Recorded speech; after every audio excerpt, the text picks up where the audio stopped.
Bueno, ahí aparentemente ya empezó. Bien. Vos, Sergio, si querés. Bueno, empezamos. Listo. Bueno, se empieza a grabar, This arrancamos meeting con... is being recorded.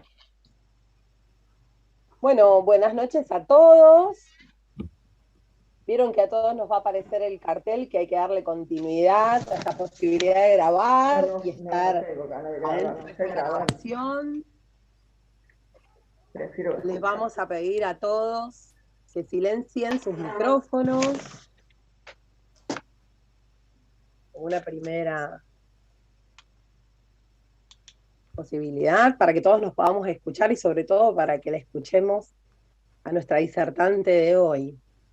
Antes de pasar a esa presentación y saludarlos de nuevo desde Ushuaia, me toca presentarla desde Ushuaia, esta compañera que la quiero con todo el alma, con la que hemos compartido un montón de cosas acá en el fin del mundo. Le quiero dar pie para que nos cuente un poquito sobre el concurso que este colectivo federal, miren, desde acá desde Ushuaia estamos presentando, viene organizando y trabajando con los prejurados. Le voy a dar la palabra a Sebastián Olazo, que es uno de nuestros mayores coordinadores del concurso, porque quiero destacar esto, el laburazo que hizo Sebastián para que este concurso fuese posible es inconmensurable. Así que Seba, contanos un poquito por dónde andamos antes de seguir con las presentaciones de las próximas charlas y sobre todo de la disertante de hoy, nuestra querida Mir Arcerito.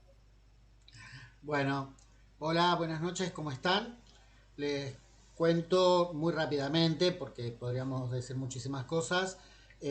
Bueno, organizamos el concurso, recibimos alrededor de 370 obras, 370 participantes, y ya hicimos toda la instancia de prejurado, y el jurado, que está integrado por tres poetas inmensos, que son Susana Cabucci, Valeria Parizo y Hugo Francisco Rivela, ya está trabajando para hacer la selección final del material. Como ustedes saben, hay 3 premios y 7 menciones, y de ahí se va a publicar un libro con 8 páginas destinados a cada uno.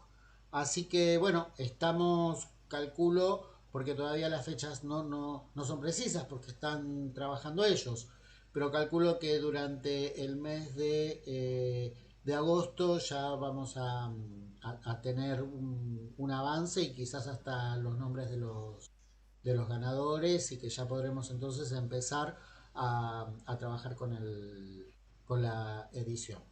Así que bueno, todo esto es con el apoyo y la financiación de Daniel Uriza, que está presente aquí hoy. Bueno, a quien todo el grupo le agradece muchísimo la oportunidad que nos están dando de encontrar otras voces, relacionarnos con otros poetas y difundir. Eso sería todo para mí en este momento para decir.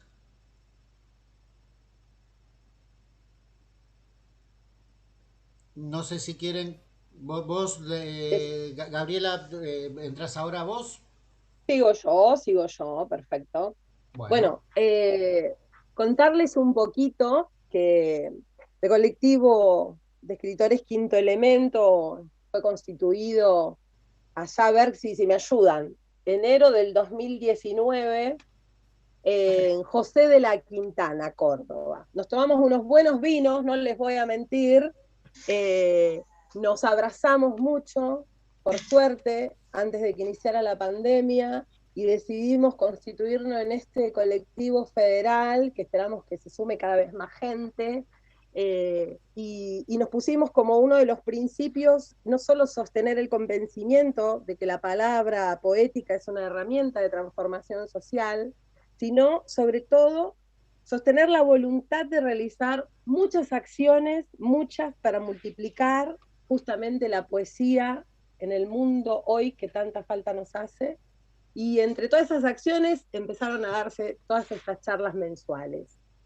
El mes próximo vamos a compartir una nueva, en este sostenimiento vamos a compartir una nueva charla a cargo de uno de nuestros integrantes fundadores, justamente, con Jorge Ortiz, fundador, que justamente nos facilitó su casa en José de la Quintana para que nos juntáramos ese enero del 2019 con una charla que se va a llamar El humor en la literatura y la literatura en el humor. Temazo. Hoy le seguimos dando continuidad a estas charlas y agradecemos la presencia de estos fieles seguidores que están presentes, más de 40 personas, y esperamos que sumen más amigos a las próximas, pero le vamos a dar la bienvenida. Yo quiero decirle a una gran persona, que es Miriam Arcerito, una amigaza con la que más de una vez nos tomamos un café y soñábamos, porque quiero decir, Miriam es la que se le ocurrió la idea de que nos juntáramos un día, fuese donde fuese, en José de la Quintana, en Buenos Aires, y empezáramos a sumar voluntades para pensar en multiplicar la poesía por el mundo, digo, ¿no? Con gente así, amiga, que tuviésemos objetivos en común. Bueno, acá hoy le tocó a Miriam ser la expositora, la disertante, así que me alegra muchísimo. Yo no he estado en todas las charlas, las he visto en diferido, que ella me haya hecho el honor de poder ser la que la presenta acá desde el sur del sur. Lamento no tener atrás un par de montañas para mostrarles y que ella se me larga a llorar, porque yo sé que extraña, que nos extraña a los fueguinos. Te quiero, Miriam. Así que acá vamos te quiero un montón. con la presentación de quien hoy nos va a compartir sus palabras. Miriam Alba Arcerito nació en San Juan. Posteriormente se radicó en Córdoba para cursar estudios universitarios, en los que obtuvo su título de abogada. También residió en Mar del Plata, ciudad en la que hoy vive, ciudad a la que le han llevado los afectos muy cercanos, unos nietos y unos abrazos hermosos que anhelaba. Vive en Buenos Aires y, como les dije antes, en Ushuaia, en Tierra del Fuego. Como abogada, ejerció libremente la profesión durante gran parte de su carrera. Fue directora de personas jurídicas de la provincia de San Juan, es ex docente universitaria de la Facultad de Derecho de la Universidad Nacional de Mar del Plata, en teoría de las ideas políticas y teoría del Estado. Como mediadora abogada, trabajó en la ciudad de Mar del Plata y en Buenos Aires, y fue mediadora abogada del Centro de Mediación dependiente del Poder Judicial de la provincia de Tierra del Fuego.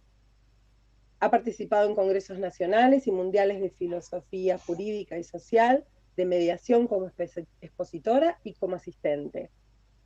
Como escritora, en 1993, publicó su primer libro, En otro cuero, de narrativa. En 1997 se editó su libro de relatos breves, Tierra de Quimeras, obteniendo el segundo premio de SADE San Juan por el relato La Palabra. En 2013, su novela, Como hojas al viento, fue seleccionada por la editora cultural Tierra del Fuego, dependiente del gobierno de esa provincia, y actualmente esa novela integra el stand de libros de la Universidad Nacional de Tierra del Fuego en todas las librerías de la ciudad de Ushuaia. En 2017 publicó 2 libros de poemas, Alba de la Tierra en Llamas y En el Jardín. En 2019 publica Poemas Vagabundos de la Tarde, poesía libre, de la A a la Z. Ha integrado antologías nacionales e internacionales. Ha participado como invitada en lecturas públicas, encuentros literarios y en ferias del libro, nacionales y en la de la provincia de Tierra del Fuego.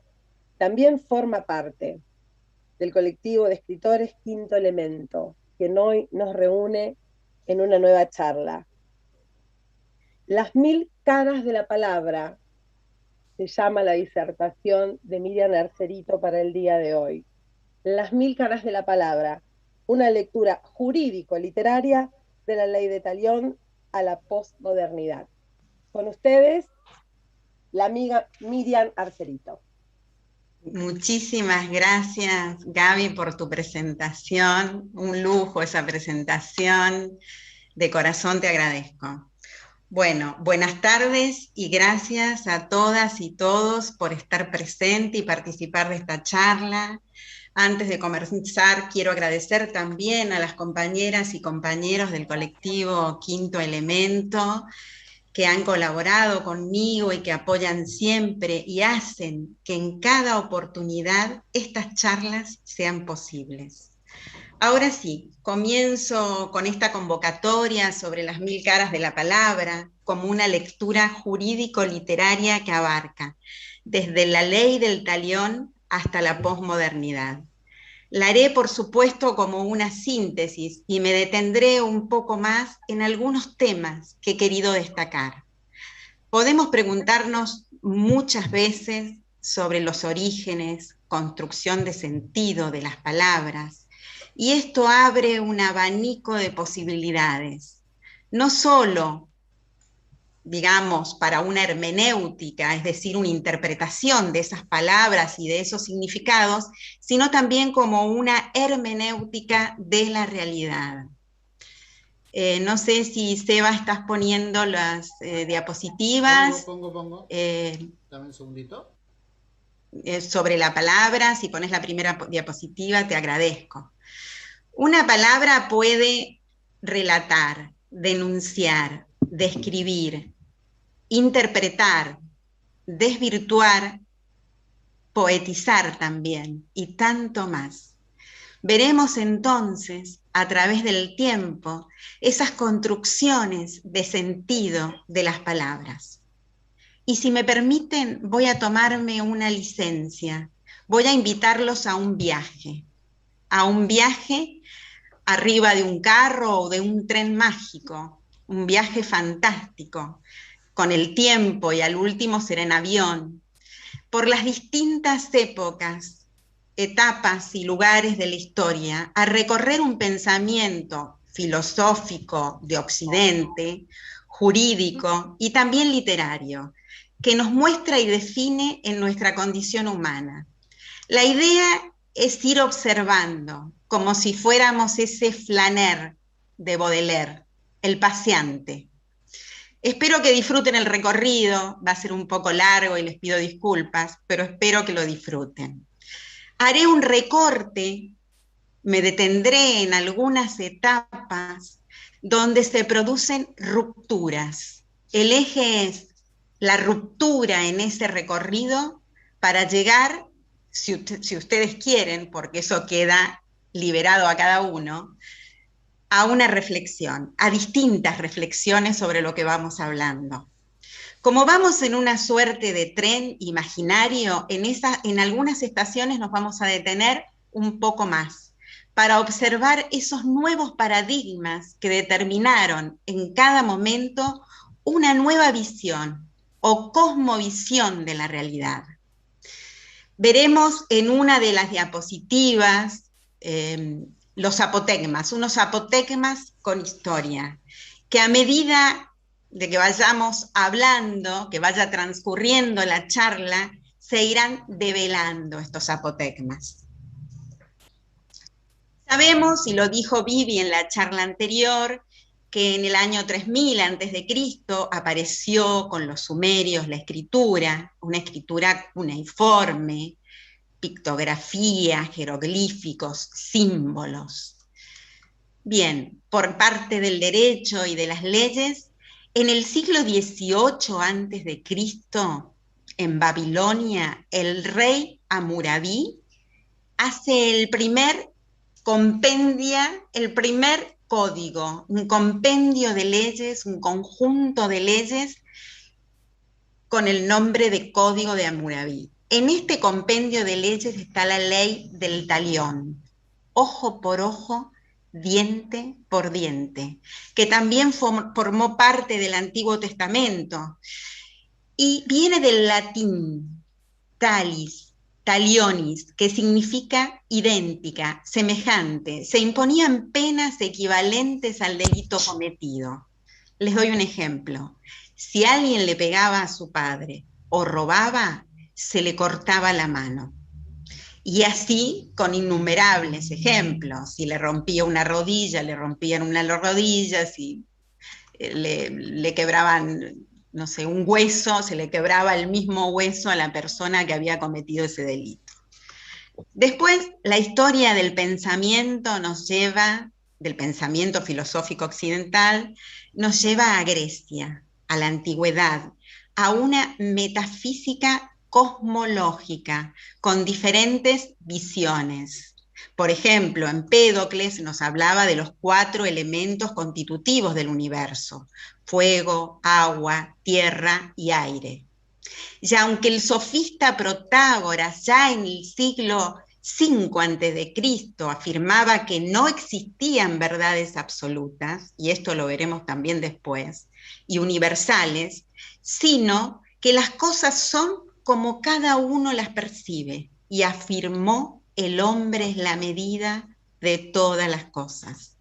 Luego Sócrates, que pretendía buscar y encontrar la verdad a través de preguntas y respuestas.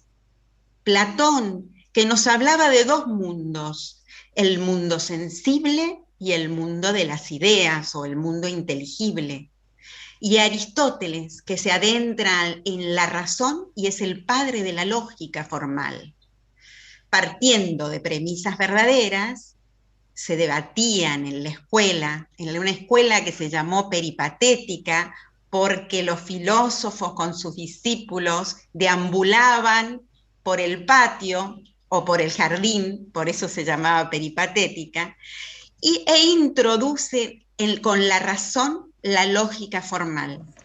Estas ideas, debates, inquietudes estuvieron desde siempre en el pensamiento del ser humano. En Roma nos encontramos con el derecho romano. El derecho romano ha influenciado códigos y derechos actuales. Justiniano también hizo un compendio de todas las constituciones imperiales anteriores y se concentra en un código que llama el Corpus Iuris Civile, todas esas constituciones imperiales. Y este derecho romano codificado rige hasta el siglo XV. Pero lo más significativo de este compendio es que juristas como Ulpiano ya nos dan una idea de justicia distributiva en aquella época.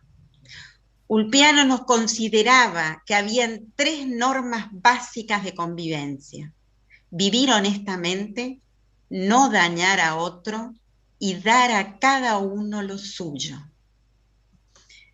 En las letras, Homero en el siglo VIII a.C. escribe la Ilíada y la Odisea como cantos épicos y epopeya griega. Horacio en el siglo I a.C. en Grecia, y Virgilio en Roma son poetas líricos, y además Virgilio, que imita a los griegos, tiene una poesía bucólica, es decir, pastoril. Y continuamos en este viaje que es una observación fugaz para detenernos en algunas estaciones. Por favor, Seba, ¿pondrías la diapositiva número 4? Sí, Gracias. No sé si es la que está ahora. Ya bien. está. La fui poniendo en momentos. Ah, bueno, gracias, muchas gracias. Llegamos a la Edad Media, y en estos siglos nos encontramos el derecho romano en su plenitud y la ley del talión, vigente en varios ordenamientos jurídicos de la Edad Media. Además, el pensamiento dominado por las creencias religiosas. Hablar del medioevo o de otras épocas con mayor detenimiento seguramente nos llevaría a varias charlas. Por eso la propuesta es de observación fugaz.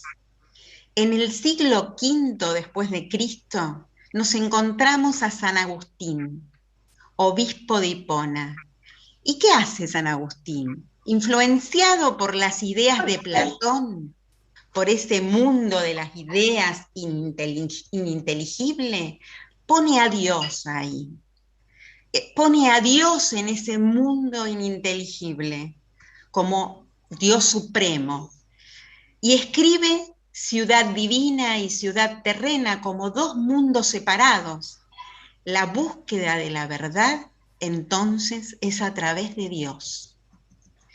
Santo Tomás de Aquino, en el siglo XIII, también en la Edad Media, por su parte, retoma las teorías aristotélicas dentro del dogma cristiano y nos habla de materia y forma, de sustancia y accidente, de acto y potencia, por mencionar alguna de las nociones que dejan entrever esta influencia en Santo Tomás, de toda la filosofía aristotélica. Ahora, Seba, si me hicieses un favor, ponemos la 5, diapositiva 5, gracias. Hasta inicios del Renacimiento, en el siglo XV, hubo un predominio absoluto de los valores cristianos.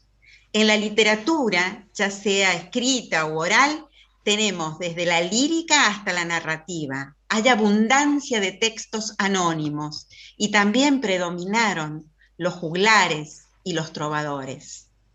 Llegamos así al Renacimiento y nos encontramos en la literatura con Shakespeare, que escribe Romeo y Julieta, Macbeth, Hamlet, Ricardo III, Dante Alighieri con la Divina Comedia, el Lazarillo de Tormes como texto anónimo, Tomás Moro, que escribe nada menos ni nada más que Utopía, y entre otros, Maquiavelo, que escribe El Príncipe.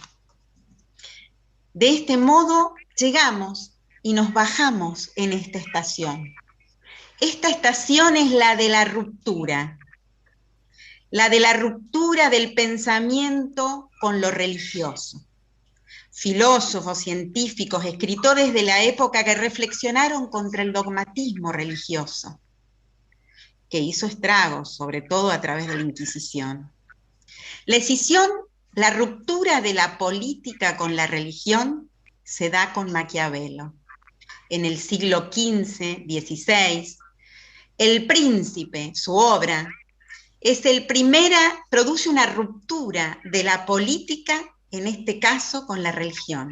Es el primero de los pensadores que hace la ruptura, esta escisión, cambia el paradigma de la acción y de la visión política e introduce la razón de Estado como el motivo de esa acción. Define el objetivo de la política como razón de Estado y da consejos de cómo conseguir y mantener el poder que en ese entonces le daría a Italia esa unidad que tanto necesitaba. Esa unidad que tanto necesitaba y la convertiría en un Estado fuerte. Tiempo después, René Descartes produce a través de su obra, El discurso del método, el quiebre del pensamiento religioso también con la razón, como prueba de la existencia. Dirá, pienso, luego existo. Entonces, existo porque estoy pensando, dudo de todo, pero no dudo de pensar. Y pensar es la prueba de la propia existencia. En la ciencia, Francis Bacon, inglés, en el mismo siglo que Descartes, 16, 17, se convierte en el padre del empirismo. En la misma época separa definitivamente el método científico del origen divino e introduce el método inductivo. Es decir, estos tres pensadores rompen con el pensamiento religioso. Maquiavelo con la política primero, Descartes introduciendo la razón y Bacon en las ciencias con el método inductivo. Es la época además de Galileo Galilei, como complementario de los escritos de Bacon, influenciado por la revolución copernicana y el heliocentrismo, el sol como centro del movimiento. y su enfrentamiento con la Inquisición como resultado de ese dogmatismo religioso imperante. Fue perseguido y obligado a retractarse para salvar su vida y condenado a prisión. Esta revolución renacentista en el mundo de la política, la filosofía, las ciencias y las artes nos lleva también a los grandes contractualistas. Voy a nombrar a 3 que se refirieron en su obra al pacto o contrato social.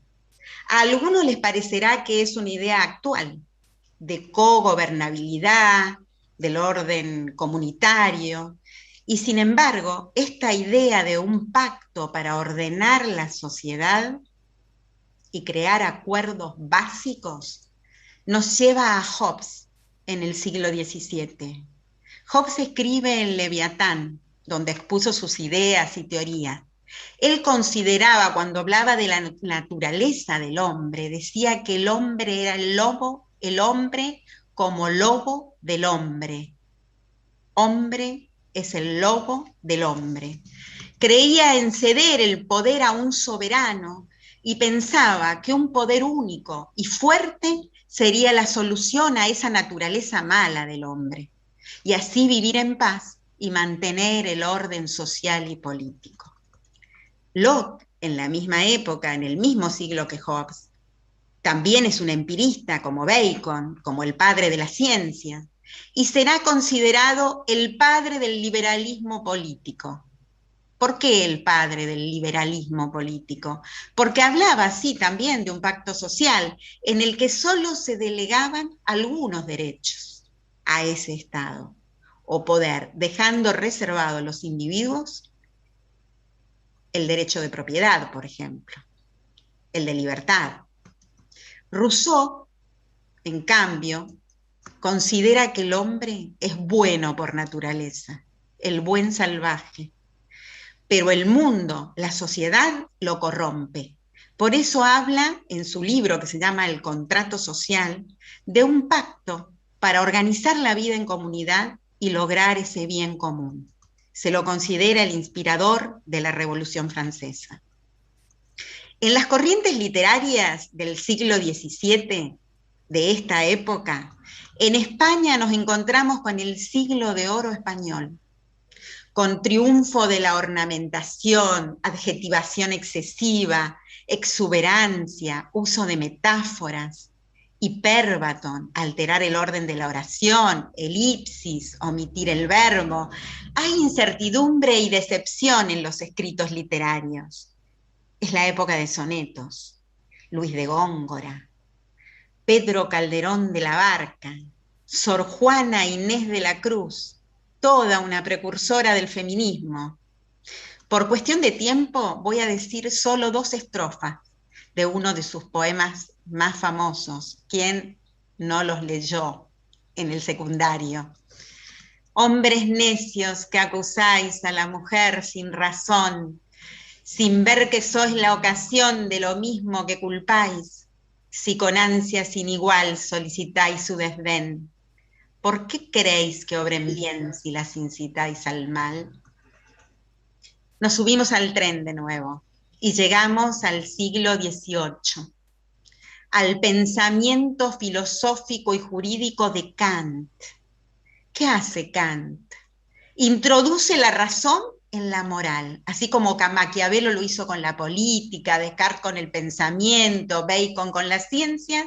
Kant lo hace con la moral, como pensamiento que ya no tiene origen en la religión, sino en la razón. Kant hace una metafísica de la moral. Desprendida de la religión, formula el imperativo categórico: obra como si tus acciones fueran a convertirse en ley universal, nos dice Kant. Además, es un jus naturalista, el derecho como connatural, inmanente al hombre y a la mujer, obvio. En las letras, volviendo al recorrido, nos encontramos con el neoclasicismo en el siglo XVIII, como un movimiento estético que refleja en las artes todos los principios intelectuales de la Ilustración. ¿sí? Del Renacimiento y de la Ilustración, de esta modernidad. Movimiento filosófico que se había transmitido a todos los ámbitos de la cultura, pero que luego fue perdiendo adeptos a favor del romanticismo, como movimiento que termina rompiendo con la Ilustración y el conocimiento, y que se destaca la subjetividad, la emocionalidad, la exaltación de la belleza y de los ideales. Buscaban escapar de esa realidad que les angustiaba. Y acá podemos citar algunos representantes, como Víctor Hugo, Edgar Allan Poe, Mary Shelley, que escribió con 18 años Frankenstein. Llegamos en este rápido recorrido a una etapa donde también nos vamos a bajar un ratito, al realismo literario en el siglo XIX. Y nos vamos a detener para hablar de algunas obras significativas de la literatura de esta época. Las características más sobresalientes del realismo son el compromiso con la realidad, las denuncias y críticas sobre los problemas sociales del momento, la prevalecencia del narrador omnisciente. Se opone esta corriente al neoclasicismo y al romanticismo. Fyodor Dostoyevsky vivió en el siglo XIX. Es uno de los principales escritores de la Rusia zarista. Escribe, entre otras obras, Crimen y Castigo. Luego de volver de la cárcel de Siberia, después de haber estado preso por ser crítico del imperio zarista y condenado en principio a muerte por colaborar con grupos revolucionarios, finalmente se revisa su sentencia y pasa varios años en la cárcel de Siberia. Cuando sale de la cárcel, escribe Crimen y Castigo. Explora la psiquis humana en un complejo contexto político, social y espiritual de la época. En esta novela emplea un lenguaje claro, directo, personajes con gran profundidad psicológica. El protagonista, Raskolnikov, vive en un mundo de pobreza, come cada 2 o 3 días. Uno de los personajes incluso refiere que la miseria es una deshonra. Esta obra muestra la realidad descarnada del imperio zarista, la aristocracia por un lado con todos los beneficios de su vida y cómo vivía el resto del pueblo. Refiere también al castigo o condena por el crimen de una usurera cruel. Y finalmente, la transformación del protagonista.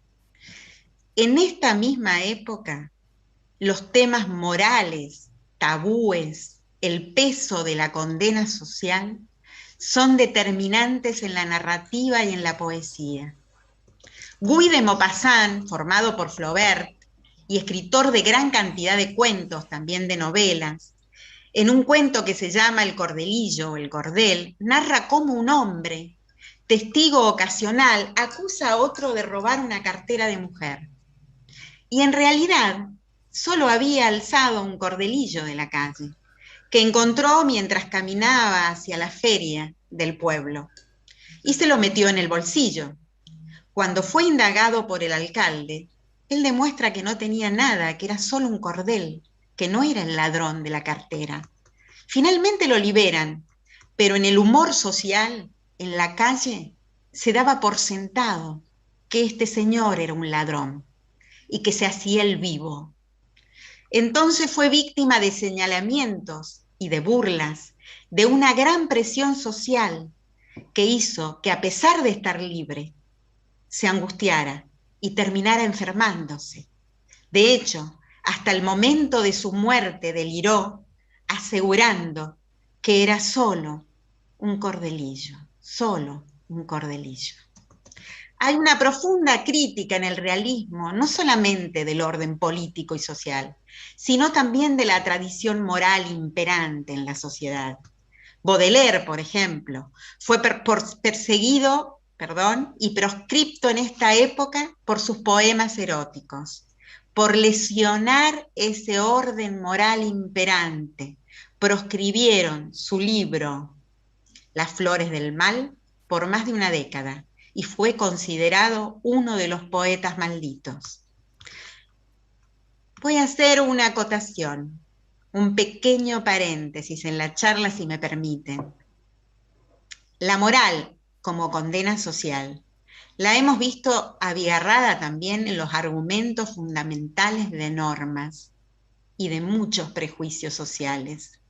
Podríamos dar ejemplos a lo largo y a lo ancho de la historia, como ha ocurrido incluso con la visión religiosa de la convivencia social sin matrimonio, y a la diferencia que hubo hasta las distintas reformas, posteriores reformas de los hijos extramatrimoniales y matrimoniales, que desde hace mucho ya no existe, por supuesto. Y de hecho, entre otras cosas, hasta el 2015, y lo digo solo a manera ejemplificativa, las acciones privadas de los hombres, que por nuestra Constitución Nacional están exentas de la autoridad de los magistrados y solo reservadas a Dios, para quienes creen, el adulterio como tal o como injuria era una causal de divorcio, con condenas económicas para quien resultase culpable de cometerlo. Recién en 2015, con la sanción del nuevo código, estas acciones quedan solo en la vida privada y en las decisiones y elecciones de cada cónyuge, sin ninguna consecuencia jurídica posterior. Por favor, Seba, ¿me harías el favor de poner la última, la diapositiva 6? Sí. Gracias, muchas gracias. Continuamos entonces, y entre los grandes pensadores de la historia que hicieron camino e influyeron en otros y otras hasta la actualidad, encontramos a Nietzsche. Nietzsche pateó varios tableros, por decirlo de algún modo, y ahora lo veremos. También es la época de Karl Marx, el siglo XIX, del nacimiento del materialismo histórico y de la visión determinista de la historia, como lucha de clases, y el sentido último de esa lucha de clases en una sociedad sin clases, pasando previamente por la dictadura del proletariado. Marx también nos dirá que la religión es el opio de los pueblos. Es la época de Charles Darwin y la visión científica del origen del hombre. Nietzsche, entonces, es su época, inaugura lo que se denomina la filosofía del martillo, con gran parte del pensamiento occidental filosófico previo. La desarma a martillazos. Dijo que la culpa de todo la tuvo Sócrates y su búsqueda de la verdad absoluta, de conceptos universales, y de Platón, que fue el filósofo que más influyó en el cristianismo, con su idea de mundo inteligible que dio creación a un Dios todopoderoso, a una idea del mundo terrenal como un tránsito de resignación de una vida dolorosa e injusta a una vida mejor, y que esto implicó sometimiento y aceptación de la esclavitud. Por eso Nietzsche habla de la muerte de Dios. Nietzsche nos dice, Dios ha muerto. No cree en determinismos, en fines teleológicos. Nos dice que Aristóteles también sometió a las ciencias. Las redujo a un modelo matemático, a una especie de corsé.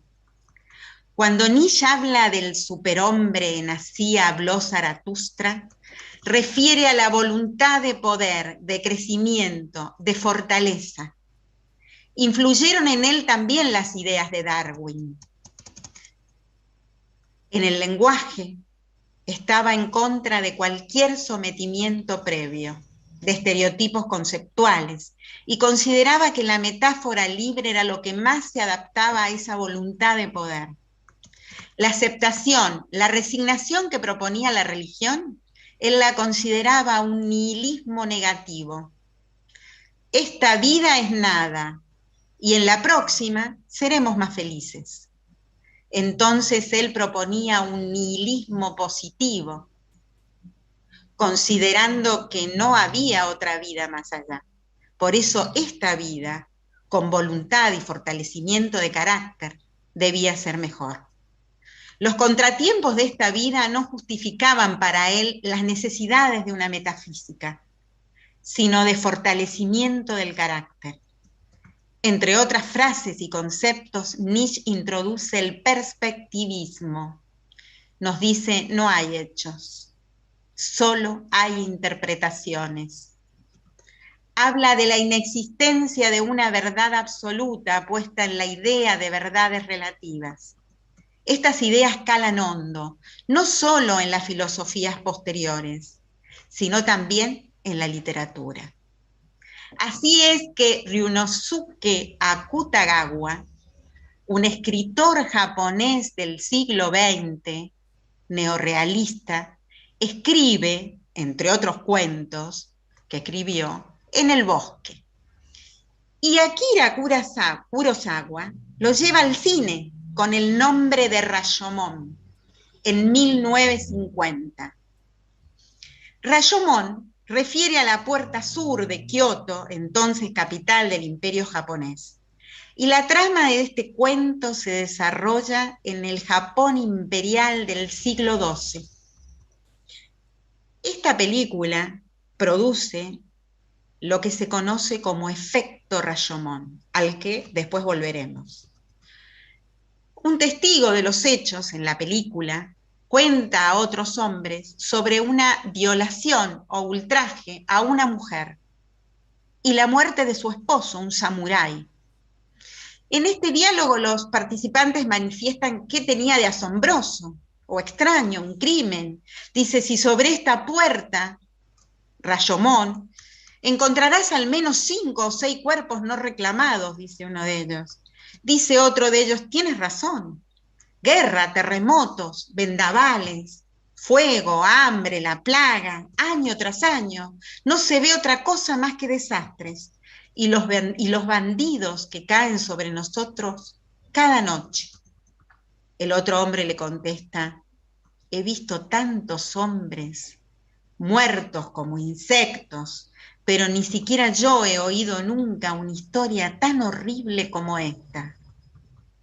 Voy a leer 3 fragmentos de 3 protagonistas del hecho. Hay otros relatos dentro del cuento En el bosque, y después, si ustedes quieren, les vamos a compartir el link.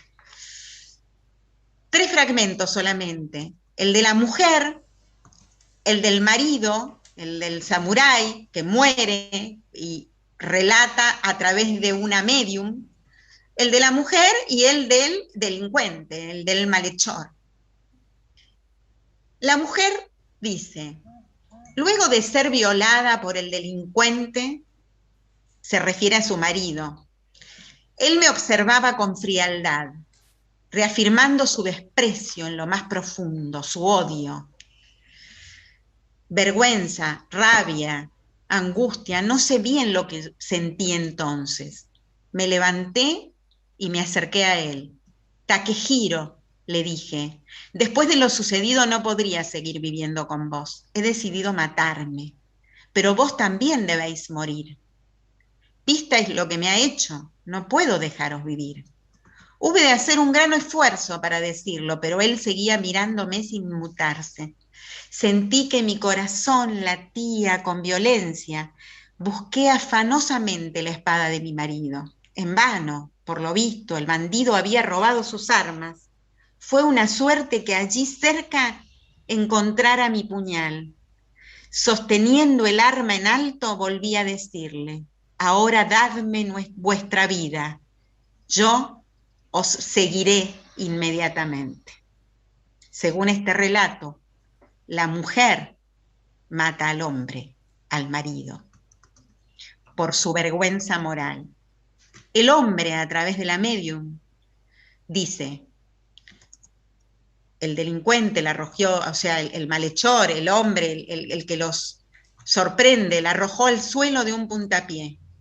Luego se cruzó de brazos tranquilamente y mirándome, dijo: ¿qué piensas hacer con esta mujer? ¿La matas o la perdonas? Contéstame con la cabeza, ¿la matas? Solo por estas palabras perdonaría la acción del individuo. Mientras yo vacilaba en contestar, mi mujer dio un grito y echó a correr, bosque adentro. El tercer relato, el del malhechor, acusado del homicidio, dice, Tajomaru se llamaba el malhechor en el cuento, ante la policía, sobre la posición de la mujer. Sí, señor, yo maté al hombre, pero no a la mujer. ¿Que a dónde fue? No sé nada, pero como sabrá, yo soy Tajomaru.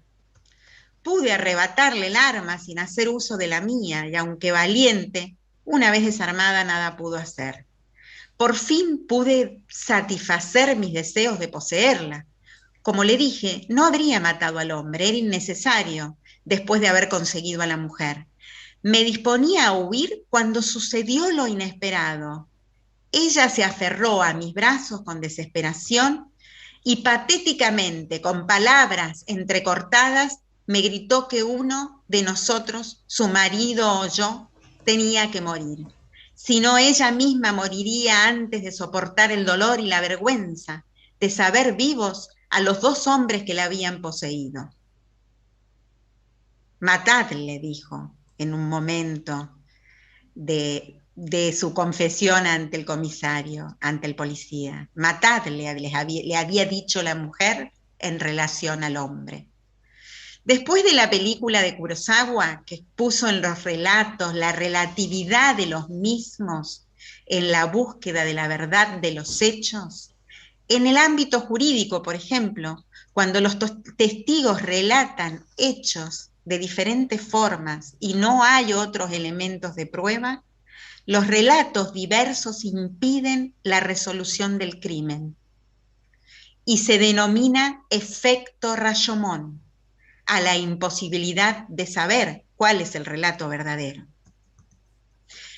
Si bien la modernidad abarca desde el siglo XV, con el Renacimiento, la Ilustración, las transformaciones políticas, científicas, sociales y económicas, en las que el hombre es sujeto de la historia, el modernismo literario lo ubicamos a fines del siglo XIX y principio del XX.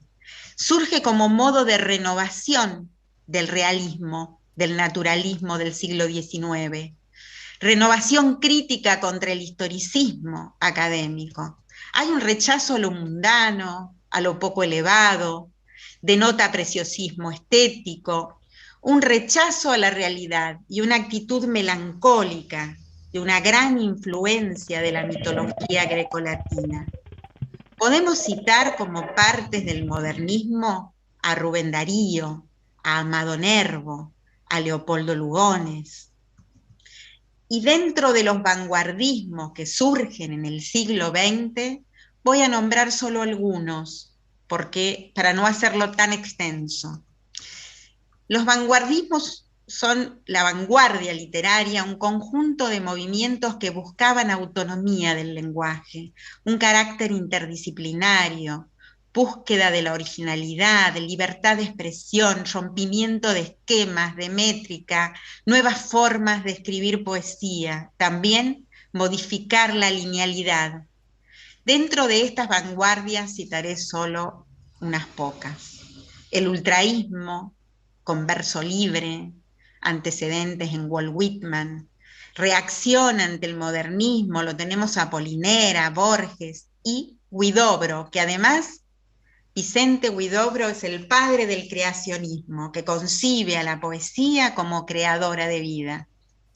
El realismo mágico, término acuñado por Franz Roh para un tipo de pintura, surge con gran fuerza a mediados del siglo XX en Latinoamérica y se caracteriza por la inclusión de elementos fantásticos, mágicos, como nuestro tren por el que vamos, en la realidad, como si esos elementos fueran comunes, cotidianos. Es lo que hace Gabriel García Márquez en 100 años de soledad, lo que hace Jorge Amado con Doña Flor y sus 2 maridos, o Laura Esquivel en Como agua para chocolate, también Juan Rulfo. El surrealismo, cuyo principal exponente es André Breton, proviene del francés. Significa por encima de la realidad, hay automatismo, escritura a través del inconsciente, inspirado en Freud. Sobrepasa lo real, hay un gran uso de metáforas. Se adentra en lo más profundo del pensamiento, con técnicas que buscan libertad de creación. Nombraré como representantes femeninas nuestras a Olga Orozco, a Alejandra Pizarnik, entre tantos. Y voy a citar una estrofa de uno de los poemas de Pizarnik. Recuerdo mi niñez cuando yo era una anciana.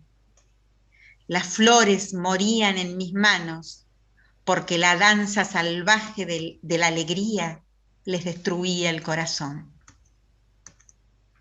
El posmodernismo literario como tal nació en la posguerra, donde encontramos una crisis del pensamiento metafísico moderno, un rechazo a esa linealidad histórica. Se deslegitiman los metarrelatos modernos, los grandes relatos. Hay fragmentación, hay uso de paradojas, hay uso de metáforas, diferentes y múltiples narradores. Se propone un narrador poco confiable. La posmodernidad en el pensamiento político y filosófico la ubicamos a mediados del siglo XX, en la etapa de la posguerra denominada también modernidad tardía.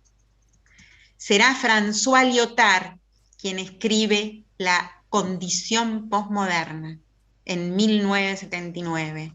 Dice que los grandes relatos han muerto. El relato cristiano, con su promesa divina, el relato marxista de la revolución del proletariado y la utopía de una futura sociedad sin clases, la razón kantiana como diosa de la historia, la visión teleológica de la historia. Se impone así el no relato. Ya no importa qué es el ser, sino cómo puedo conocerlo.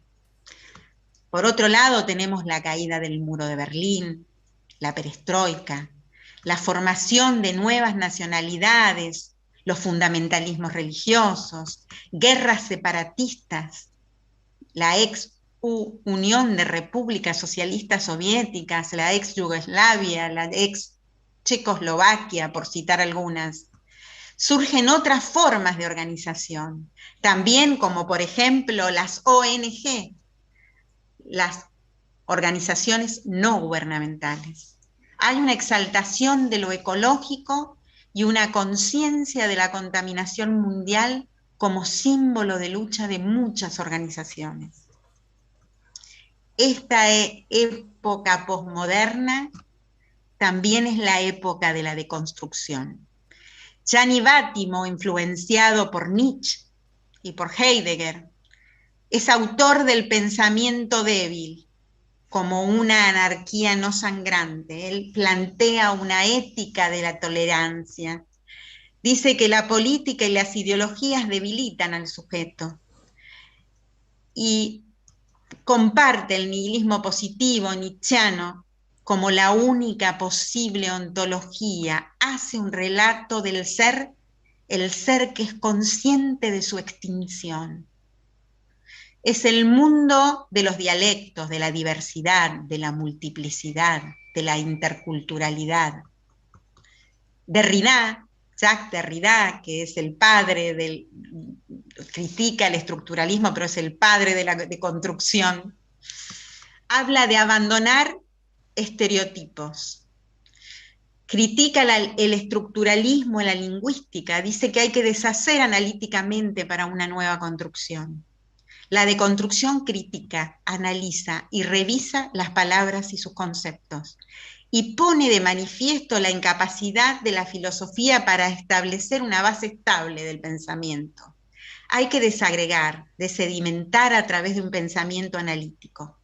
En la escritura, una lectura que transforme el texto poniendo en juego una multiplicidad de significaciones o incluso de contradicciones o ambigüedades.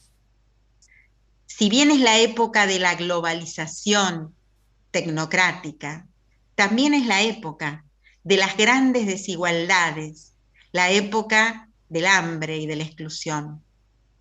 Hay un relato capitalista en esta época que tiene que ver con estos relatos posmodernos, de pseudo prosperidad para todos, como resultante del neoliberalismo político.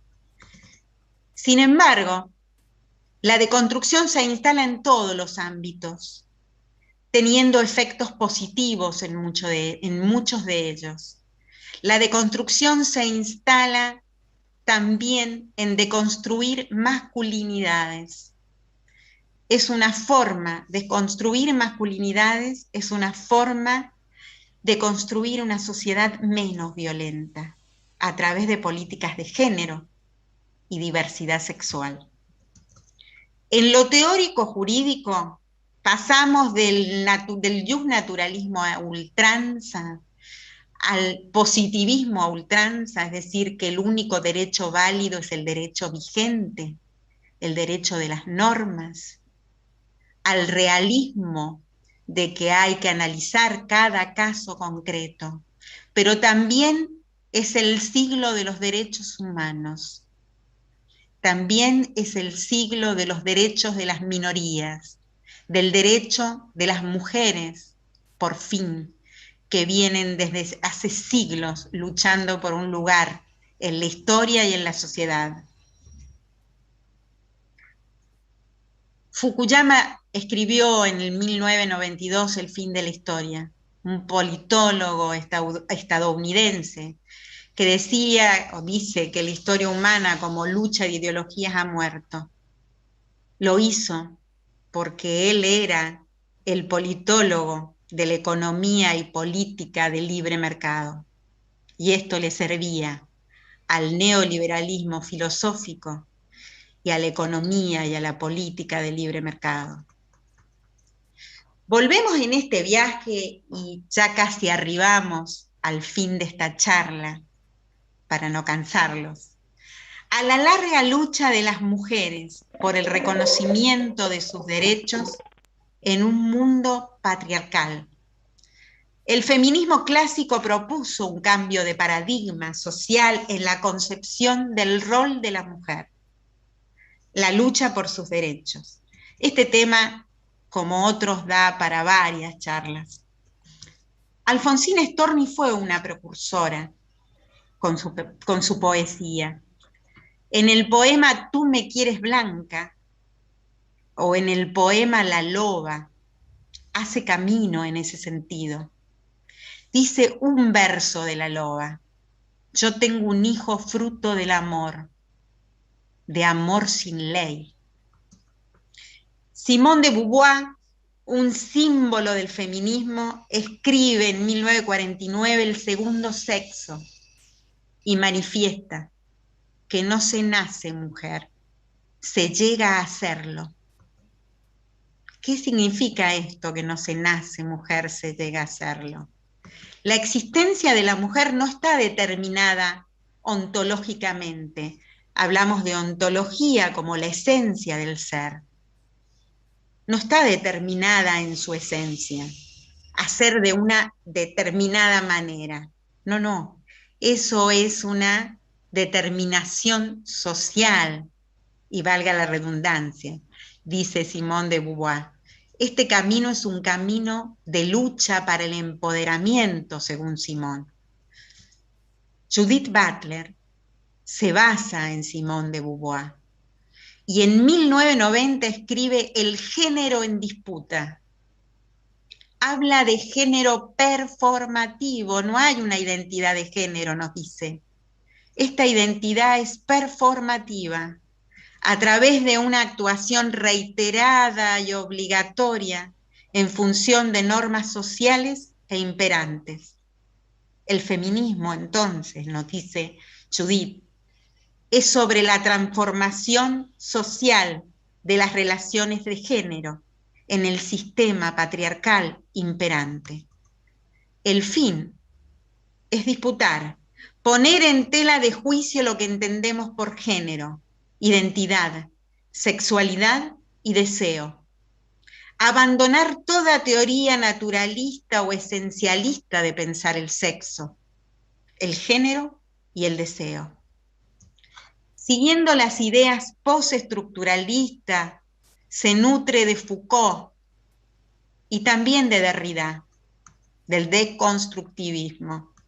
Butler propone un nuevo constructo, uno nuevo, sofisticado, subversivo, dice. Un acto que desnaturalice las normas tradicionales de género, que revolucione ese concepto.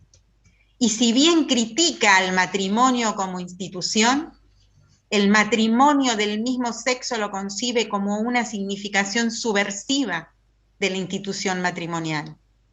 Las agrupaciones de LGBT, lesbianas, gays, bisexuales y trans, enarbolan, llevan adelante estas banderas. Este concepto de Judith Butler. En el derecho, en los últimos años, han habido leyes que han tenido que ver con este nuevo constructo. Primero, con el empoderamiento del rol de la mujer, lo que fue el cupo femenino, paridad de género, y después lo que ha significado la ley de interrupción voluntaria y gratuita del embarazo, lo que ha significado antes que esto, la ley de matrimonio igualitario en el 2010, y la última ley, la ley de cupo laboral trans. También hay leyes que se han ido sancionando, más allá de todo lo que podamos decir de la justicia, de su lentitud, de su parcialidad a veces, de que la justicia, como dice el refrán popular, llega tarde. Pero han habido leyes que tienen que ver con la protección integral para prevenir, sancionar y erradicar la violencia contra las mujeres, ley contra la trata de personas, la ley Micaela, que es una ley reciente para que todos los funcionarios públicos estudien y se capaciten en perspectiva de género. Finalmente, en otro orden de cosas, asistimos, y ya para concluir, a un flagelo muy actual, la posverdad. Ralph Keyes escribe en el 2004 La era de la posverdad. El fenómeno de este mundo global. El diccionario inglés de Oxford de 2016 incorpora el término y lo define como la distorsión emocional de un hecho. Creencias personales en el modelaje de la opinión pública, que manipula creencias y emociones para influir. El objetivo es enfangar, confundir. Se lo ha asociado con el posmodernismo, se lo ha mal asociado con el posmodernismo y el relativismo, ese relativismo que ya instauró Nietzsche, cuando dijo no hay hechos, solo interpretaciones. Esto es una deformación de ese relativismo. Es una distorsión, deliberada. En la posverdad se pierde la honestidad como valor. Los medios masivos de comunicación, lo que conocemos como mass media, son los principales difundidores de esta distorsión, por un interés político de construcción de poder. Ese es el objetivo de esta distorsión. Vivir en un mundo posveraz, nos dice Keyes, lleva a la desconfianza. Si no hay un despertar de conciencias, es preocupante. Y habla de la necesidad de mayores controles, quizás jurídicos, en el mundo informático y de las redes. Por otra parte, Keyes también dice que hay que desarrollar relaciones sociales más cercanas y poner énfasis en una cultura humanista. Y no solo tenemos este flagelo comunicacional de la posverdad. También está el flagelo de la pobreza y la desigualdad en el mundo, de la discriminación y de la exclusión. Para concluir esta charla y dejando la posibilidad de una reflexión final abierta o de varias reflexiones, y en alusión al derecho de las minorías, que la deconstrucción también trajo esto, el respeto del derecho a las minorías y de la mujer, por sobre todo, que no es una minoría, pero que está intentando ese nuevo constructo en la sociedad. Voy a terminar mi charla con un poema de Shirley Campbell Barr, una antropóloga afro-costarricense, una activista feminista, una poeta, rotundamente negra.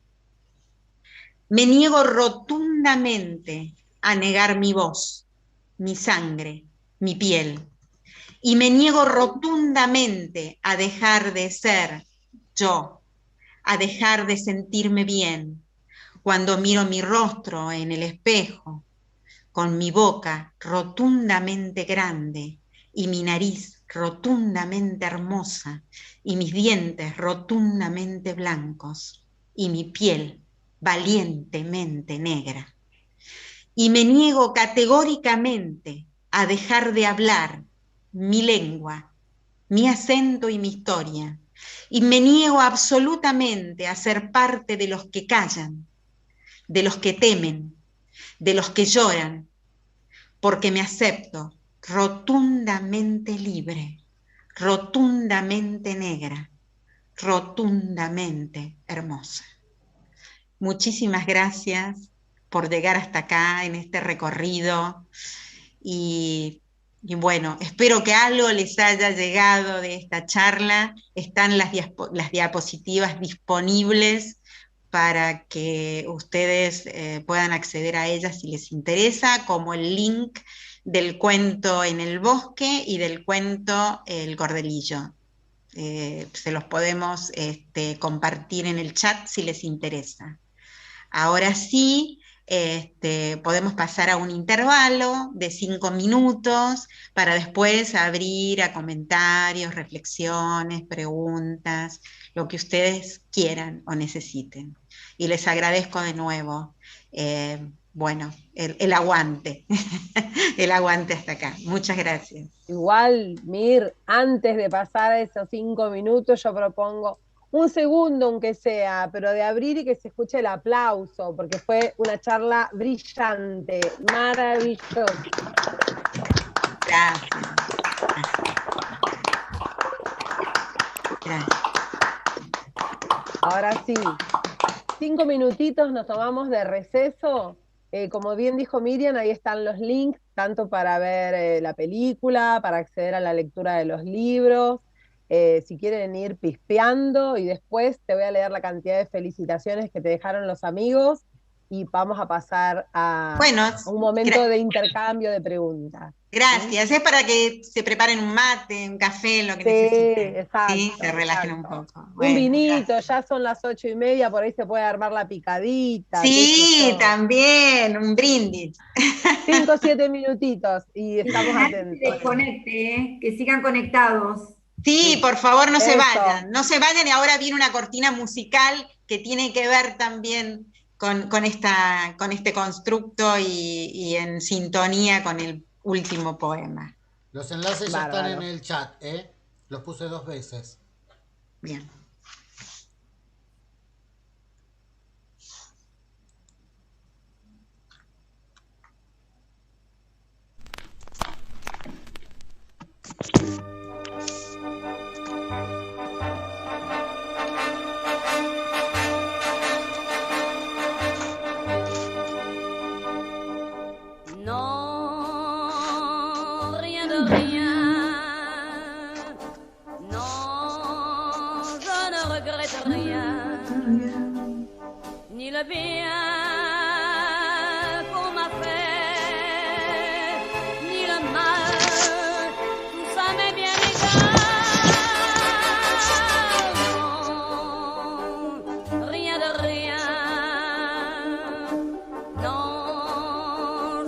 regrette rien.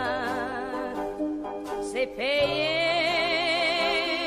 balayé, oublié. Je me fous du passé avec mes souvenirs. J'ai allumé le feu, mes chagrins, mes plaisirs. Je n'ai plus besoin de balayer les amours avec leur trémolo, balayer pour toujours. Je repars à zéro. Non, rien de rien.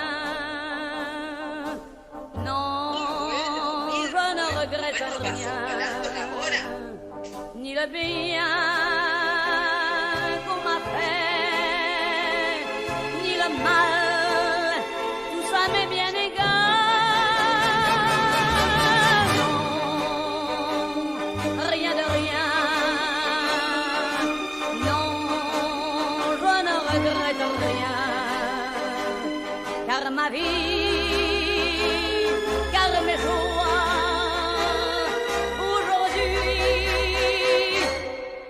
ça commence avec toi.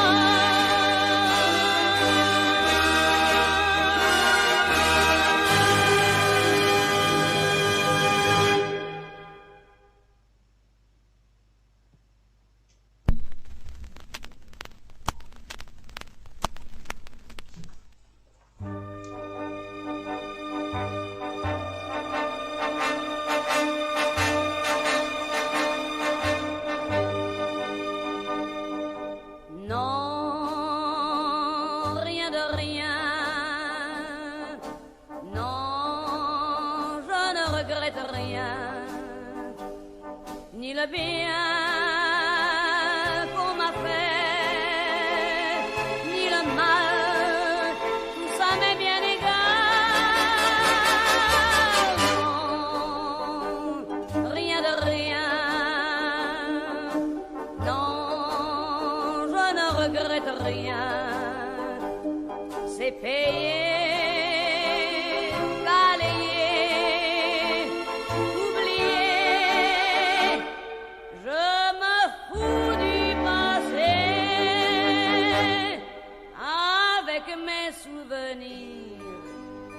J'ai allumé le feu, mes chagrins, mes plaisirs. Je n'ai plus besoin de balayer les amours avec leur trémolo, balayer pour toujours. Je repars à zéro.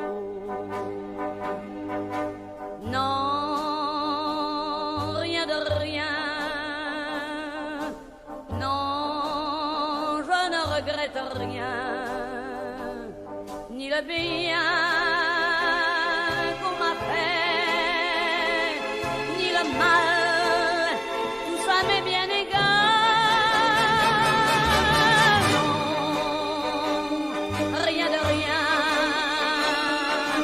Non, je ne regrette rien, car ma vie, car mes joies,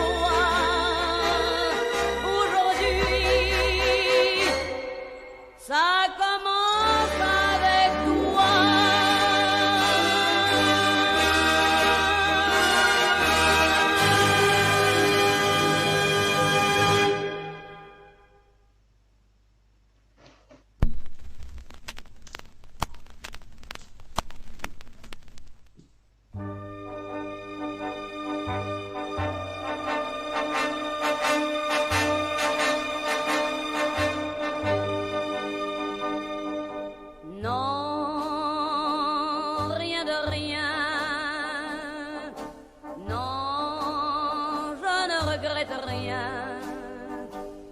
Ni le bien qu'on m'a fait, ni le mal, tout ça m'est bien égal. Non, rien de rien. Non, je ne regrette rien. c'est payé, balayé, oublié. Je me fous du passé avec mes souvenirs. J'ai allumé le feu, mes chagrins, mes plaisirs. Je n'ai plus besoin de balayer les amours avec leur trémolo, balayer pour toujours. Je repars à zéro. Non, rien de rien. Non, je ne regrette rien, ni le bien qu'on m'a fait, ni le mal, tout ça m'est bien égal. Non, rien de rien. Non, je ne regrette rien, car ma vie, car mes joies, aujourd'hui, ça commence avec toi.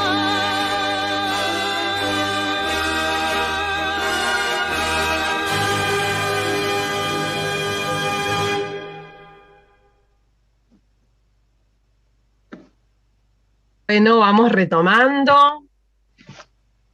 Un lujazo. La Bien Rose, ¿no? No me equivoco. No, Rien tu Rien, Seba. Sí. ¿Cuál, No sé, cómo- Seba. no es la Bien Rose. ¿Cuál es este, No. este tema de regrete rien, je ne regrette rien. No me Traducido al arrepiento de castellano algo así como no Edith lamento Piaf, nada. sí, eso sí. No lamento nada? Sí, lamento fue nada, una de sí. sus últimas canciones, maravillosa esa No me canción. arrepiento Sí, sí, de sí. nada, digamos. arrepiento de No me arrepiento No me de arrepiento nada. de nada, no me arrepiento de nada, exactamente. Sí, porque era muy Maravillosa. cuestionada también, es decir, estaba bajo la presión moral, como todo lo que estuvimos hablando en definitiva. Más apropiada imposible. Bueno, Mir, te cuento, mil gracias, ha sido un verdadero regalo escucharla, un gran abrazo, Miriam. Vale la pena volver a escucharla. Gracias, Miri querida, belleza rotunda, rotunda tu ponencia, profunda, ágil, amorosa. Muchísimas Excelente, gracias. Mir, Muchísimas aplausos de pie. Voy leyendo Muchas gracias. algunos, por ahí me olvido, o se me Bueno. pasa, no sé si alguno de los otros compañeros quiere que, obvio, por ahí decía que nadie se desconecte, y si alguien se desconectó, por favor, volviendo, acá estamos. Magnífica exposición, Miriam. Gracias, muchas gracias. A ver, excelente charla, muchas gracias, Miriam, felicitaciones. Gracias, Quinto Elemento, excelente, Mir, de nuevo. Necesito los links, dice, recuerdo que Sebastián puso 2 veces los links, tanto de los libros como para poder ver la película basada justamente en El Bosque, la película de Kurosawa. Muchas gracias, Miriam, muy bueno, y gracias a Quinto Elemento, excelente charla otra vez, qué lindo escucharte, Miriam, saludos desde Santa Rosa, La Pampa, acá un montón de manitos aplaudiendo, también brillan los emoticones, otra forma de comunicarse. Dicen por acá, un gran trabajo para darnos ese recorrido que da la posibilidad de la perspectiva necesaria para situarnos en la importancia de la literatura, ya sea ensayo o de ficción, es el origen de nuestras relaciones sociales y conceptos existenciales. ¡Qué maravilla! De Amanda Tomalino desde San Marcos Sierras, Córdoba, un viaje magnífico, muy buena ponencia, excelente aporte, gracias, Miriam. Bueno, gracias, muchas gracias. Bueno, y así se van reiterando las Muchísimas gracias. felicitaciones y Muchísimas las palabras de alegría de los compañeros, compañeras, amigos de Quinto Elemento. Mir, y a todos, la idea hoy, ahora, es que vayamos volcando preguntas en el chat, Sí. ¿sí? Y que Miriam nos pueda ir dando algunas respuestas o sumándonos más interrogantes. Un poco es la forma de intercambio que hemos venido manteniendo. Digo, no abrir los micrófonos de forma generalizada porque no nos va a alcanzar el tiempo para todo lo que abrió Miriam en esta charla. La idea sí es que, bueno, el que se anime, ponga acá una pregunta, la vamos compartiendo al aire para todos. O reflexiones. Dando respuesta, exacto, o una reflexión, o nos deja otro interrogante para que sigamos interactuando y abriendo nuestro recorrido lector, ¿no? Porque yo te aviso, Miriam, que de acá voy de nuevo a Curazao, acá hace como 10 años que no veo una sola peli, y obviamente vamos a ir varios a leer también los textos. Así que queda abierta el debate, ¿les parece? Bueno, no sé si hay alguna pregunta o reflexión. Ya hay preguntas en el chat. Claro, había una primera pregunta en el chat. Chicos, yo si alguno las puede ir viendo, yo no estoy viendo ninguna pregunta en el chat, claramente. Sí. Hay dos preguntas. Hay dos. Dale.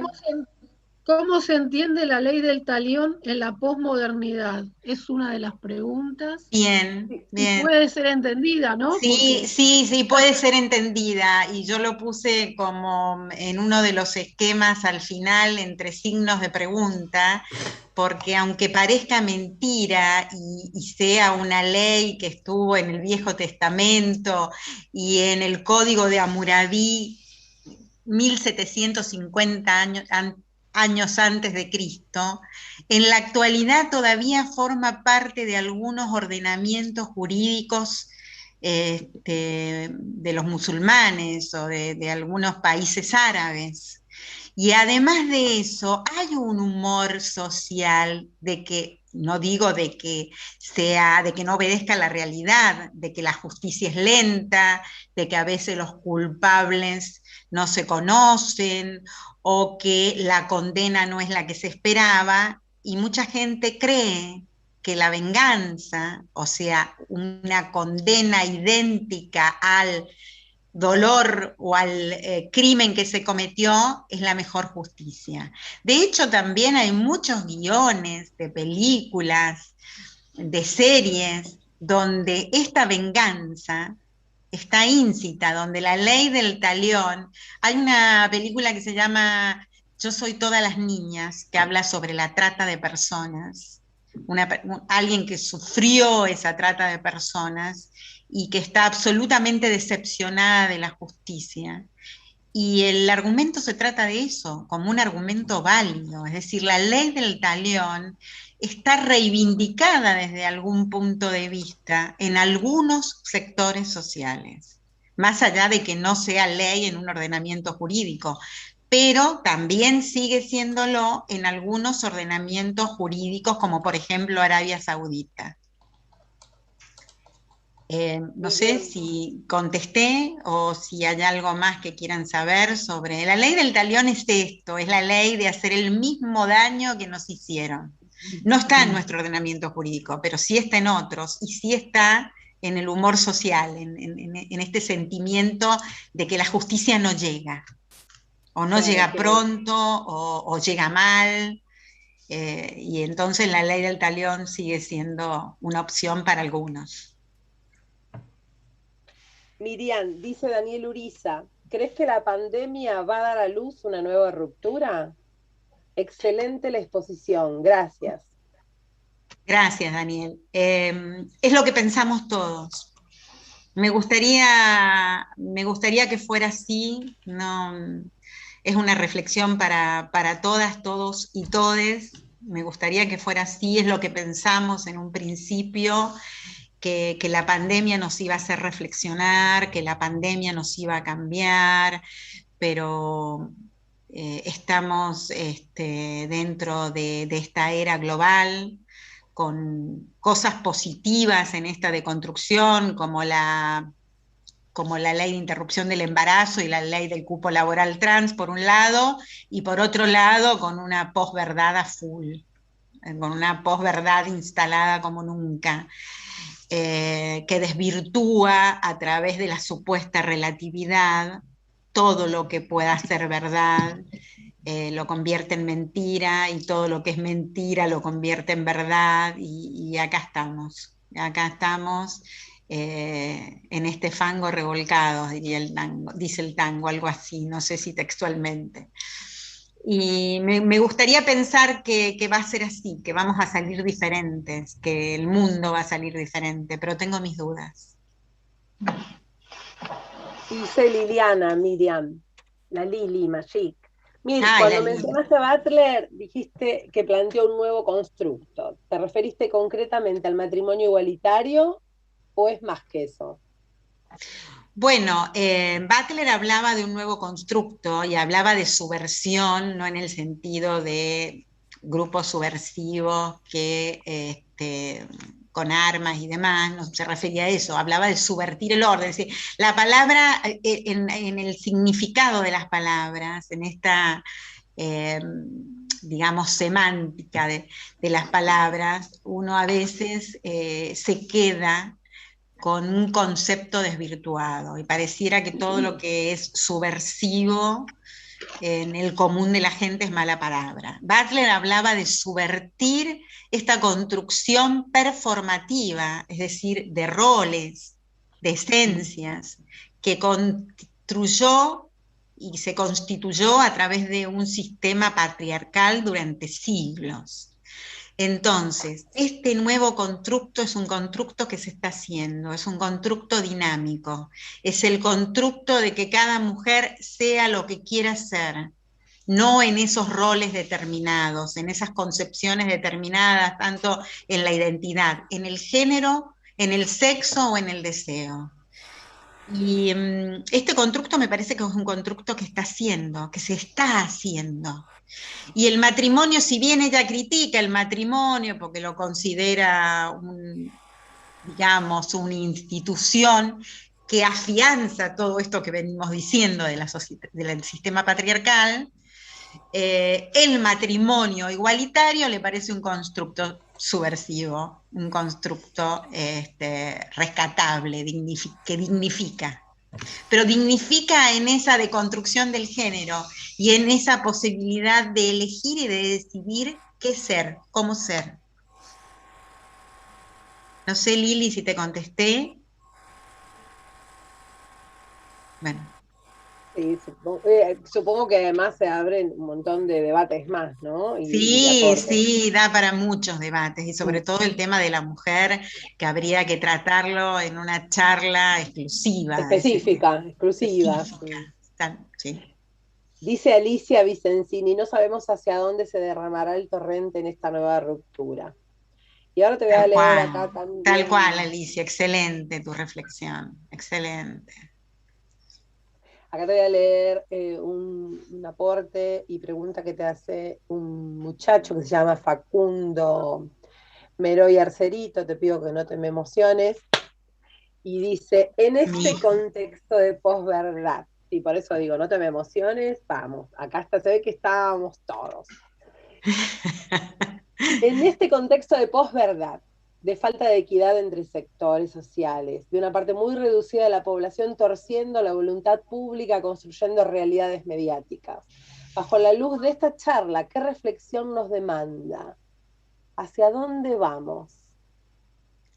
Hermosa charla. Gracias, hijo. Es mi hijo. le hace barra a la mamá. Bueno. Corresponde. Y por suerte coincidimos en muchas ideas. ¿Hacia dónde vamos? Es una pregunta que nos estamos haciendo todos.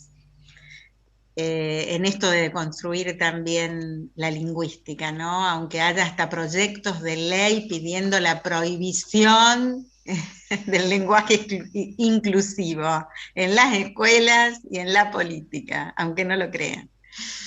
Pero bueno, ¿hacia dónde vamos? Creo que es un constructo, una construcción de todes. Hay un gran sector que se apoya en los grandes deformadores de opinión pública que hacen gala de esta posverdad de la cual hablábamos al final de la charla, y que pareciera que nos someten a un caos de opinión pública, a un caos comunicacional, a sentir que la realidad se está destruyendo a sí misma. Lo que quieren instalar, como lo que se instaló alguna vez con el fin de la historia, como lo que se instaló desvirtuando la posmodernidad y la deconstrucción, lo que quieren instalar es un mundo neoliberal sin política. Y me remito a un concepto que no está entre los apotegmas, que es el de son politikon, que ya dio Aristóteles, de que el hombre y la mujer es por antonomasia un animal político y social. Todo es político. La deconstrucción feminista también es política. Todo es político. Y pareciera que este caos en el que nos quieren sumergir es en contra de lo político. Es decir, construirnos desde el individualismo, construirnos desde el yo, desde el sujeto, y seguir la libertad de mercado, por ejemplo. Y creo que, bueno, que no hay que caer en esa trampa. Creo que justamente es una construcción colectiva. Cómo nos construimos depende de todas y todos, no depende de una opinión personal. Y bueno, lo importante es tomar conciencia, creo, ¿no? Es ir tomando conciencia de esto. Y no sé si te contesté, hija. Sí. Lili te dice que sí, que ahora entendió. Ahora se entendió. Eso por un lado. Leni dice, esta pandemia, Leni Pereiro, que es parte de la comisión de Flyer, genia total, sí, dice, Leni, esta pandemia que nos obligó a la virtualidad, ¿no ha reforzado en algún punto la posverdad, la construcción de discurso como realidad?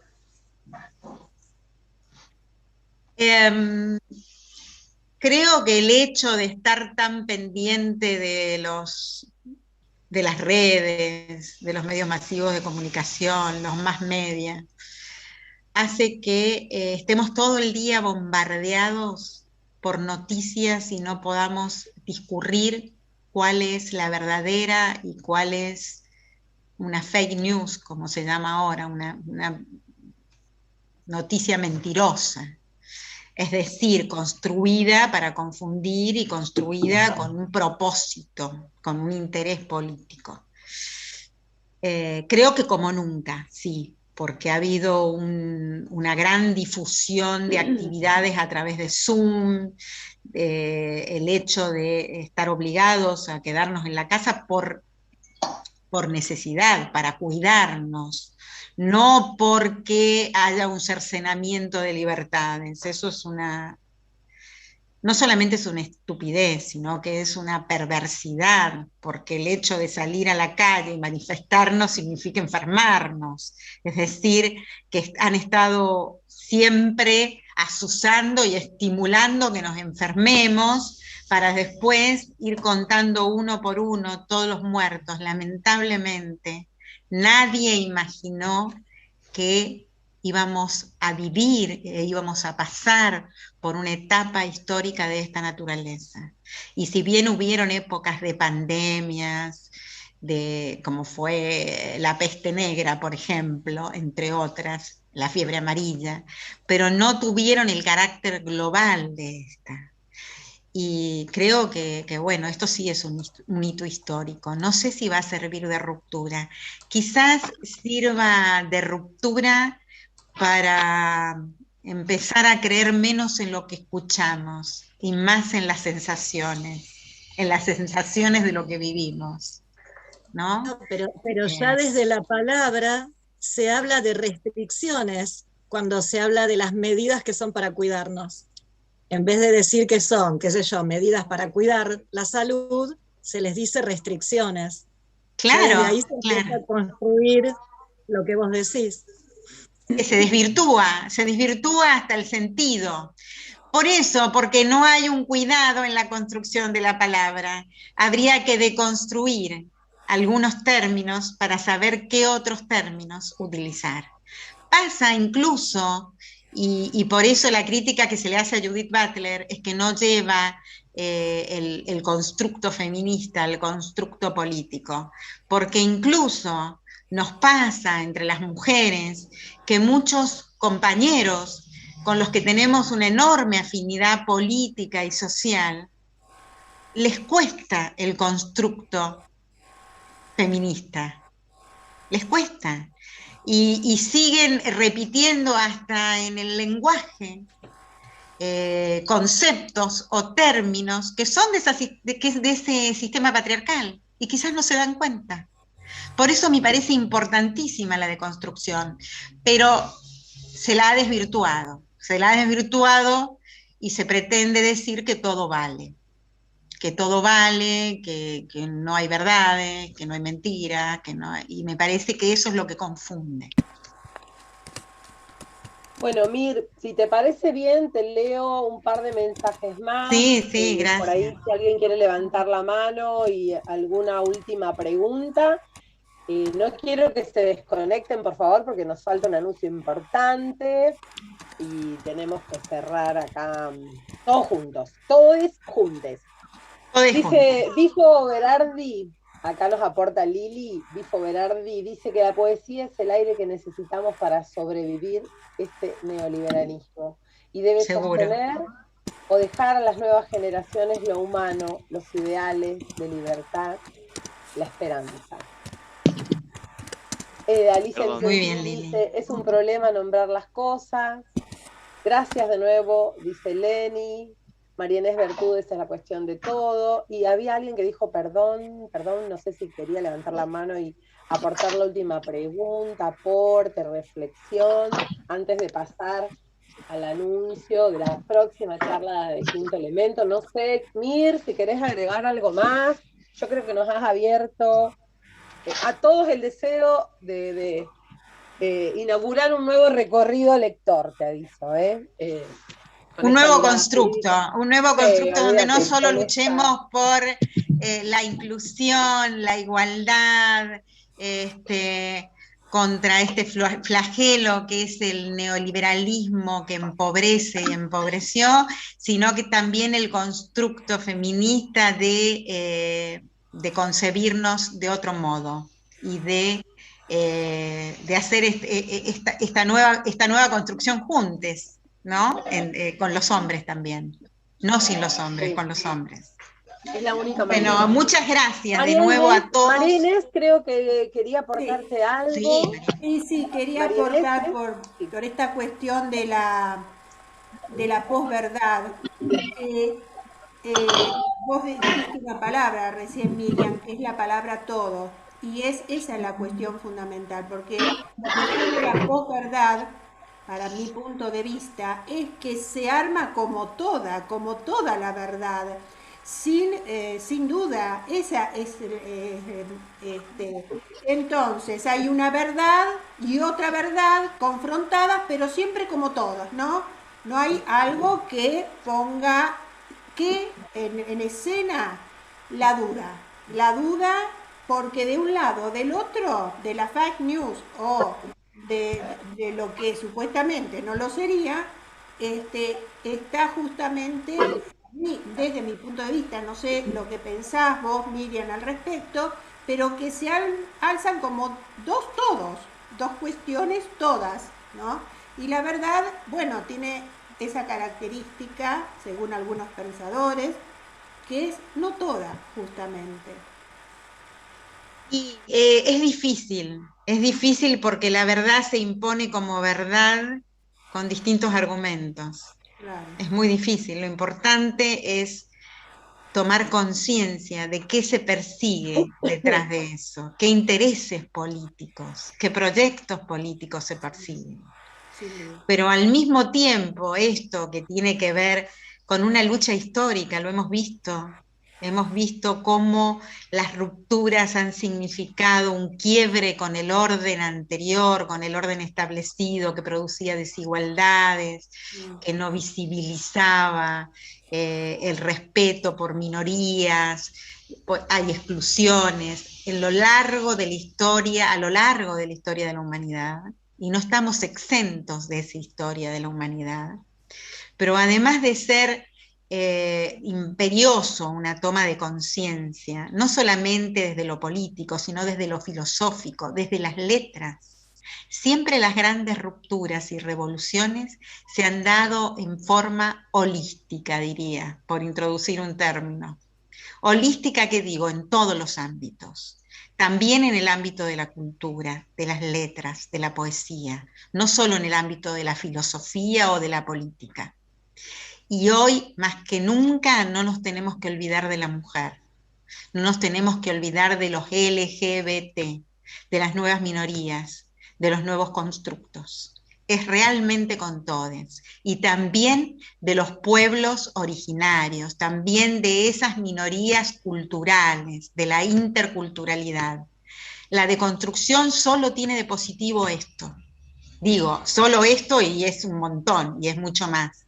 La deconstrucción no es nada es verdad, nada es mentira, nada está bien, nada está mal. Eso es una forma de desvirtuar la deconstrucción. Es volver a construir algo diferente que nos reúna y nos una. Me parece, es una reflexión personal, tampoco significa que sea la verdad absoluta, pero es lo que siento profundamente.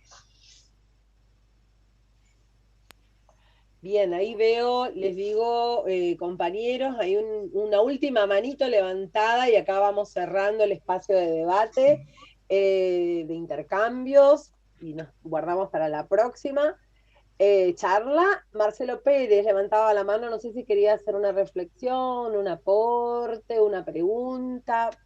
Tenemos Sumar, sumar simplemente una cuestión que creo que es importante. Creo que fue excelente la exposición y comparto plenamente todo lo que se dijo. Lo que creo que, ¿cuál es en este momento el plano de la dialógica o el plano de la dialéctica en cuanto a esto? ¿Cómo podemos superar la crisis actual desde una perspectiva superadora, desde un plano superador? Creo que ahí entra a jugar esta cuestión de ver desde un plano de existencia mayor, digamos, ¿no? En cuanto a intercambio de culturas y de saberes que puedan llevar adelante una política amplia en cuanto a derechos y en cuanto a posibilidad de construcción. Entonces, esto quería saber yo qué posición le damos a la dialéctica en este tramo superador, ¿no? Bueno, sabemos que la dialéctica como método se impuso con Hegel. Hegel nos hablaba, bueno, y esto dio lugar a la izquierda hegeliana y a la derecha hegeliana, pero Hegel nos hablaba de que a toda tesis se oponía una antítesis y después venía una síntesis superadora de esa tesis y de esa antítesis. No sé, si hacemos un recorte de la realidad y tomamos la tesis como la crisis, como la ruptura, y la antítesis como el caos, quizás la síntesis superadora sea este nuevo constructo del que hablamos. Es decir, si tomamos la dialéctica como método, ¿no? Que, digamos, con su creador, que fue Hegel. Pero ojalá la síntesis superadora sea una nueva construcción. Es lo que todos estamos necesitando, es lo que todos queremos. No sé si contesté, Marcelo Pérez, pero bueno. Sí, perfecto, realmente. Bueno, compañeros, Mir, de nuevo un aplauso, yo me hago acá representativa de todas las manos. Aplauso a ustedes por estar, por participar. Maravillosa charla. No quiero que se olviden que el 21 de agosto vamos a estar con nuestra próxima convocatoria. Tenemos acá a Jorge Ortiz, que va a ser el disertante, quizás nos quiere dar así como un adelanto pequeñito para dejarnos ya con el deseo a flor de piel. ¿Está por acá, Jorge? Sí, ¿me escuchan? Te escuchamos. ¿Me escucha? Te escuchamos, Jorge. Bueno, fascinado después de esta excelente, amena y completísima exposición de Miriam, pero muy complicado porque ahora vienen los Juegos Olímpicos. Yo me imaginaba que esto es como que al salto en alto le ponen cada vez más alta la vara. 1 metro me la levantaron hoy a la vara para agosto. Ya venía altísima y con esta charla de Miriam, así que bueno, espero que No me arrugue, compañero, vamos. No estoy arrugando, estoy poniendo blanco sobre negro nada más.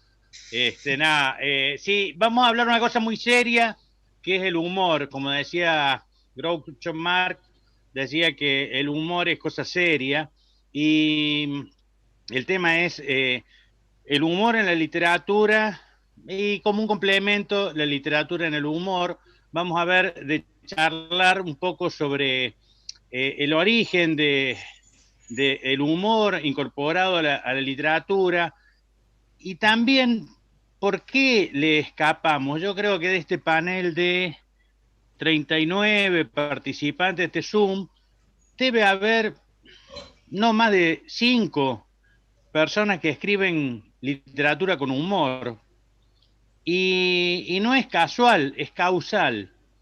Y vamos a ver si podemos tirar algunas preguntas y esbozar algunas respuestas. ¿Por qué no nos animamos? Y por qué, si buscamos 100 antologías, encontramos 20 textos nada más que pueden tener alguito de humor y todo lo demás es drama?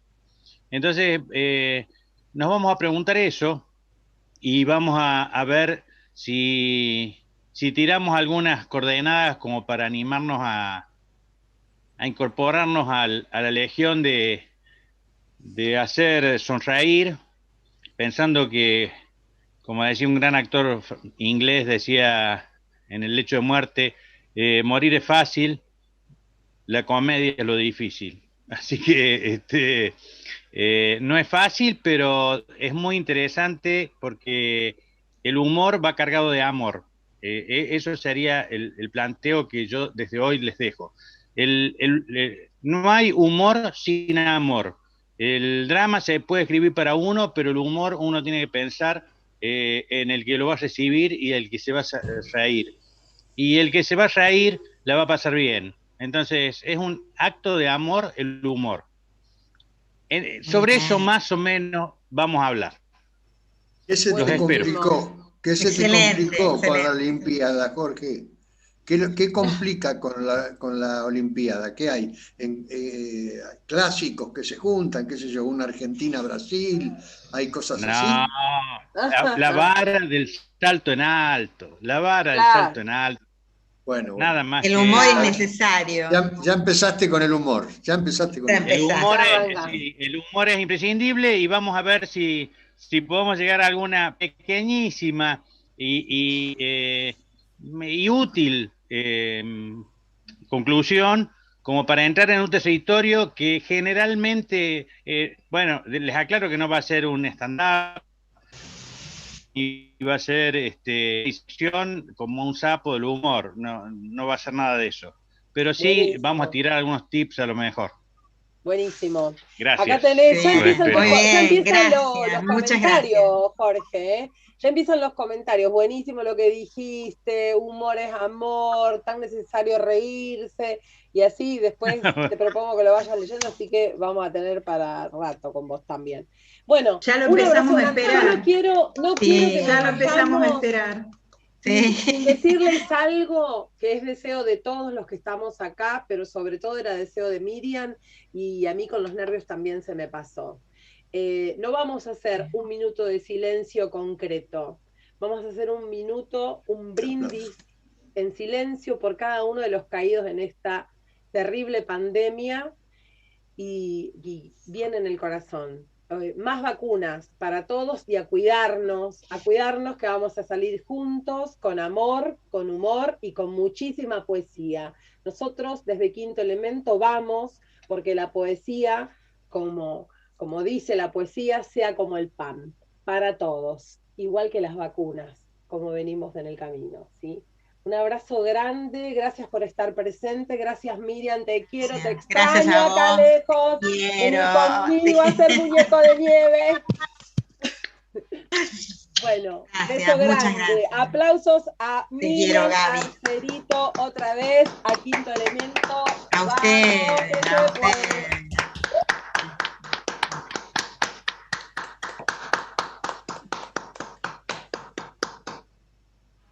Gracias, Miriam. The recording has stopped. Gracias y cuiden. Saludos. Chao, gracias. Chao. Chao, gracias. Miriam, gracias. Hermoso, Miriam, gracias. Hermoso, Miriam, hermoso. Gracias. Bueno. Gracias a usted. Gracias, Miriam. Hermoso. Gracias, Quinto Elemento. Gracias a ustedes.